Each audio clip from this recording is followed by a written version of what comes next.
블랙박스입니다. 평상시에 다 잊고 지내다가 중요한 순간이 오면 블랙박스를 확인하면 거기 아주 정직하게 그대로 다 담겨져 있습니다. 근데 우리도 마찬가지로 그 블랙박스라는 게 있습니다. 여러분이 삶의 기록들이 다 고스란히 찍혀 있는 그것이 바로 영적인 블랙박스라고 할 수 있는데, 바로 여러분들이 지금까지 걸어온 길, 우리 또 한번 우리 삶의 거울이라고 제목을 붙여봤지만 그런 것들이 다 나의 그 기록들이 다 하늘에 기록되어 있습니다.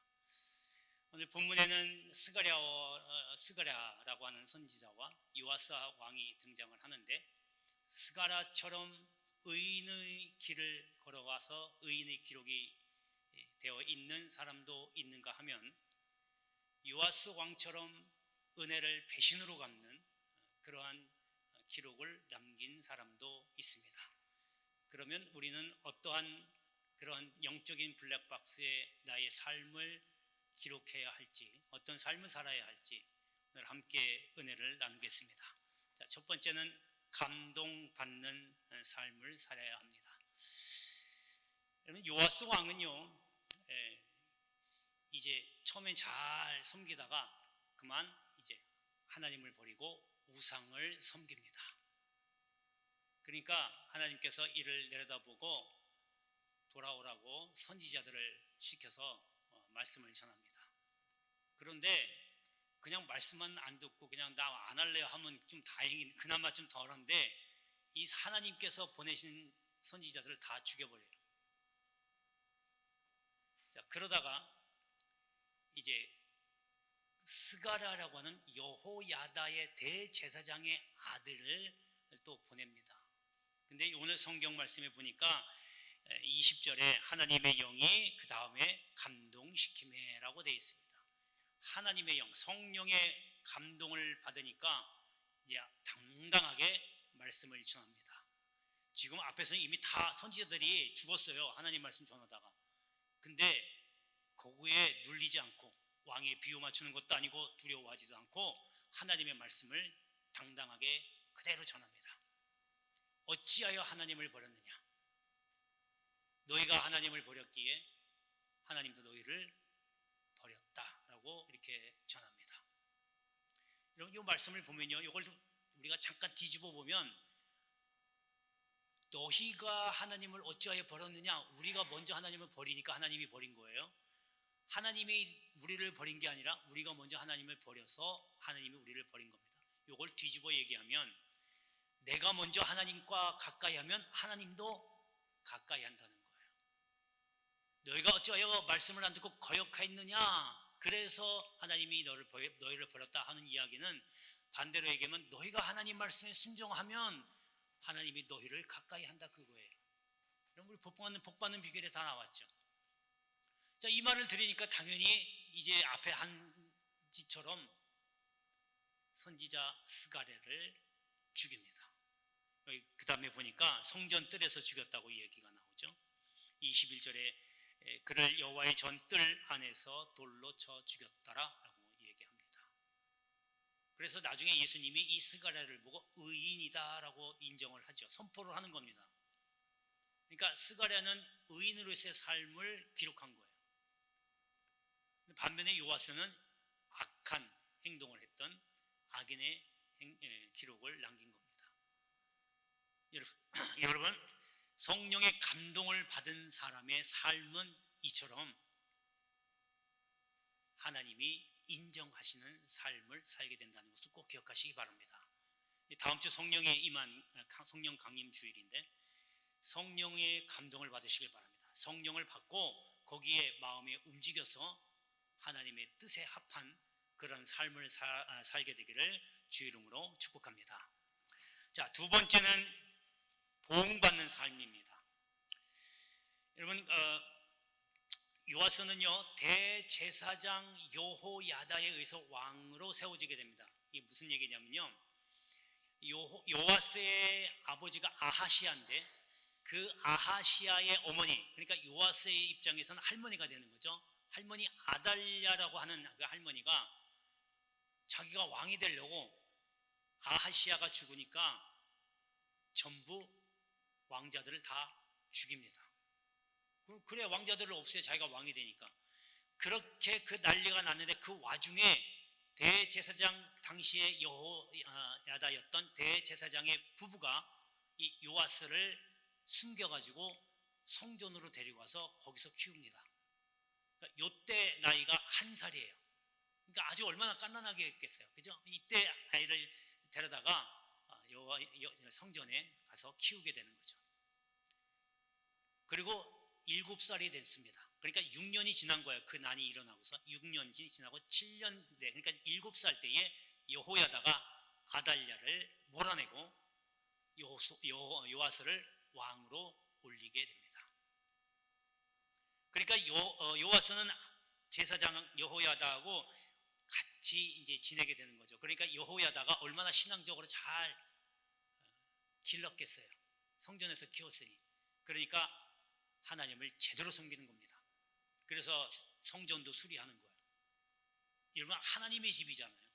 자기 집이 다 무너져가면 돈을 어떻게 쓰든 대출을 받아가면서 자기 집은 잘 꾸미는데 하나님의 성전, 하나님이 계시는 곳이 다 무너져가도 나 몰라라 하는 사람들이 이게 뭐가 잘못된 거 아닌가 이런 생각이 드는 거죠. 자기 왕궁보다도 하나님의 성전이 무너져가는 것을 보고 수리를 하게 됩니다. 또 하나님을 가까이 하고 우상을 다 버리게 돼요. 이랬던 요아스가 여호야다가 죽고 나니까 그 밑에 이제 아들이 바로 오늘 나왔던 스가랴인데 간신들이 다 몰려드는 거예요. 거기에 말에 혹해가지고 하나님을 이제 버리고 우상을 섬기기 시작합니다. 그래서 하나님께서 아까 말씀드린 대로 선지자들을 보내서 정신 차리고 돌아와라 라고 말씀을 전한 겁니다. 그런데 그만 죽여요. 거기에 스가랴도 보냈더니 스가랴를 또 죽입니다. 스가랴는 자신을 키워주고 자신을 살려줬던 여호야다의 아들이에요. 그 아들을 돌로 쳐서 죽인 거예요. 지금 우리 말로 하면 배은망덕한 사람이죠. 은혜를 배신한 겁니다. 그랬더니 그 다음에 우리 말씀에 보니까 23절부터 25절까지 26절까지 보니까 아람 군대가 쳐들어와요. 그러니까 몇 명 안 돼요. 얼마 안 되는데 이스라엘에서는 엄청나게 많은 군대를 보내서 그걸 막으려고 해요. 그런데 하나님께서 패하게 만들어버리죠. 그래서 여러분 전쟁은 하나님께 속한 것이라고 그랬잖아요. 숫자하고 상관이 없어요. 그 작은 숫자지만 그 엄청나게 많은 이스라엘군을 다 패퇴시킨 거죠. 그 와중에 상처를 입고 부상을 당하고 도망나다가 그 모습을 본 신하들이 왕을 죽인 거죠. 이유는 스가랴를 죽였어요. 그러니까 여러분 뭐예요? 내가 뿌린 대로 거둔 겁니다. 보응하는 거, 보응받은 거예요. 하나님은 공의의 하나님이라고 그랬잖아요. 여러분 사랑의 하나님 맞아요. 동시에 공의의 하나님입니다. 하나님은 모든 사람이 다 구원받고 여러분 저 천국 백성이 되기를 원하지만 그렇다고 공의, 내가 한 것을 그대로 내버려두는 그런 분이 아니에요. 그래서 여러분 죄는 회개해야 돼요. 반드시 회개해야 돼요. 회개해야 천국 백성이 되는 거예요. 예수 믿어서 그거 갖고 안 돼요. 예수 믿었으면 이제 회개하는 법을 알고 회개가 뭔지를 알고 죄에 대해서 알기 때문에 그 다음에 회개가 들어. 맨 먼저 회개가 있어야 돼요. 그리고 나서 하나님의 백성이 되어가는 겁니다. 그렇지만 그 회개를 하고 나면 내가 죄를 다 고백하잖아요. 그 죄 지은 거에 대해서 내가 보응을 받아야 돼요. 여러분 다윗이 밧세바를 범하잖아요. 그리고 거기서부터 죄의 결과인 아들이 나와요. 하나님이 그 아들 생명을 걷어가 버리잖아요. 왜? 악한 짓을 했으니까. 또 말년에 인구조사 하잖아요. 그 왜? 내가 이만큼 했다 이거죠. 자기 잘난 맛을 드러내려고. 하나님이 그 꼴 봐요. 그 이스라엘의 영토를 누가 만들어 주신 건데 다윗이 한 게 아니잖아요. 온 전역에 전염병이 돌잖아요. 내가 하니까 그대로 받는 거예요. 요아스도 배은망덕한 일을 해버리니까 죽임을 당한 겁니다.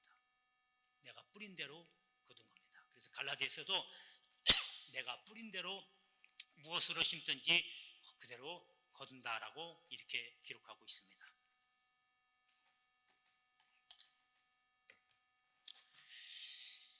그리고 더 큰 건 뭐냐면 그 다음에 보니까 왕이잖아요. 왕인데 왕들의 묘실에는 장사하지 못했다라고 합니다. 그러니까 지금으로 얘기하면 선산에 묻히지도 못했다는 거예요. 저 딴 데 변두리 가서 혼자 딱 묻힌 거죠. 뿌린 대로 거둔 겁니다. 여러분, 보응받는 삶, 반드시 내가 뿌린 대로 거둔다. 선악간에 보응하시는 하나님, 이 하나님을 믿으시기를 주의 이름으로 축복합니다. 자, 마지막 세 번째는요, 기록하는 삶입니다. 사람이 누구하고 같이 있느냐, 가까이 하느냐가 정말 중요합니다. 그 사람을 닮아가니까. 요아스도요, 처음에는 신앙이 참 좋은 여호야다와 같이 있다 보니까 신앙이 제대로 됐어요. 근데 여호야다가 죽고 간신배대로 같이 붙어 있다 보니까 하나님을 멀리하게 되고 떠나게 되는 겁니다. 여호야다고 있을 때는 신앙이 좋아서 성전 수리도 하고 우상도 다 멀리하고 했지만 그 후에 간신들하고 같이 어울리다 보니까 그런 하나님을 떠나게 되는 결과를 낳게 됩니다. 그래서 몇 번씩 말씀드리지만 내가 지금 현재 신앙생활하면서 어떤 사람하고 어울리냐가 여러분의 신앙을 좌우합니다. 양다리 걸치는 사람하고 가까이 있으면 양다리 걸치게 돼 있어요. 내가 필요할 때마다 세상에 나가서 취할 거 취하고 세상이 별로 만만치 않고 그리고 교회에서 뭔가 필요하면 교회에 와서 또 봉사하는 척하고 내가 필요할 때마다 교회에 왔다가 필요하면 저쪽에 가고 이쪽에 가고 그런 사람 하나님께서 과연 뭘 원하실까요? 두 주인을 섬길 수 없다고 분명히 말씀하셨잖아요. 신앙은 잘 몰라요. 아무것도 모르고 오직 세상밖에 몰라요. 그런데 친구가 교회 열심히 다니고 신앙생활 잘하는 사람을 친구로 삼았어요. 물론 전도도 왔겠죠. 완고하지만 언젠가는 전도됩니다. 여러분, 기도는 능력이 있다고 그랬잖아요. 조지 밀러가 기도한 거 다 이루어졌어요. 그가 죽고 나서도 3가지가 더 기도의 응답이 있었던 거예요. 친구가 수십 년 동안 친구를 위해서 전도받게 예수 믿게 해달라고 기도했던 그 내용이 그 기도가 죽어서도 끝난 줄 알았더니 죽고 나서야 비로소 그 친구가 예수를 믿었다는 사실입니다. 그래서 그 누구하고 같이 가까이 하느냐가 어떻게 보면 내 삶을 결정지을 수도 있다라고 하는 겁니다. 오늘 말씀의 27절의 마지막에 보니까요, 기록된다고 끝부분에 나와 있습니다. 여러분, 우리도요, 아까 초반에 말씀드린 것처럼 여러분이 삶의 기록이 다 지금 하늘나라에서 기록되고 있어요. 행위의 책에. 여러분이 언제 어디서 무엇을 어떻게 왜 했는지, 중요한 건 왜 어떤 생각으로 했는지가 다 기록됩니다. 여러분의 행동 하나하나가. 그것을 회개하지 않으면 그대로 다 남아있어요. 그것이 바로 아까 말씀드린 영적인 블랙박스입니다. 오늘 말씀 3가지 드렸습니다. 여러분, 성령의 감동을 받고 나의 지금 행위가, 내 행동 하나하나가 지금 하늘나라에서 여러분 이름으로 누구누구 권사, 누구누구 집사 이렇게 다 지금 책이 있어요.